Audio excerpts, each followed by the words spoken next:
ඉතින් ඔයාලට කොහොමද? ඔයාලා හොඳට අවුරුදු සමරන්න ඇති නේද? ඉතින් මේ මම අවුරුද්දෙන් පස්සේ කියන පළවෙනි vlog එක. ඉතින් මට අවුරුදු vlog එකක් shoot කරගන්න බැරි වුණා. ඒ වෙනුවට මම ගණේ පුංචි වීඩියෝ ක්ලිප්ස් ටිකකුයි ෆොටෝස් ටිකකුයි එකතු කරලා ෂෝට් වීඩියෝ එකක් ගෙනල්ලා තියෙනවා. මේ අවුරුද්දෙන් පස්සේ අද ගෙදර ඉන්නේ මම විතරයි.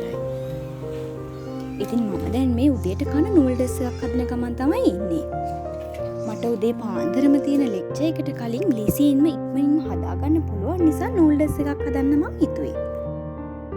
ඩේ vlog එකක් කරන්න හිතාගෙන තමයි මම වීඩියෝ කරන්න නම් පටන් ගත්තේ.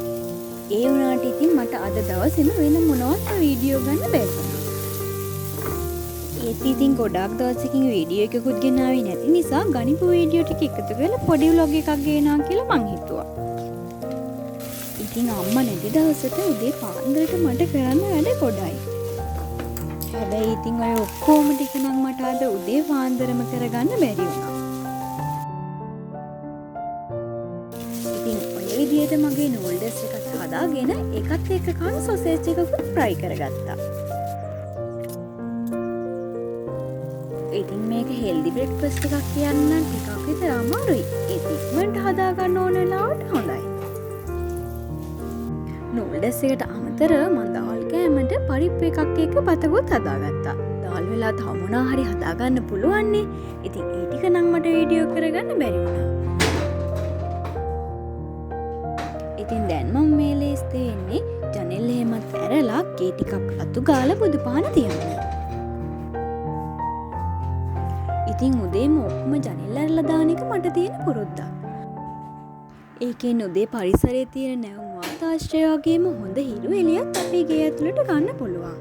ඒක ඇත්තටම අපේ සෞඛ්‍යයට ගොඩක් හොඳයි. ඉතින් අම්මා ඉන්න වෙලාවට කරන විදිහටම මමත් මල් තියලා බුද්ධ පූජාවක් තෙව්වා.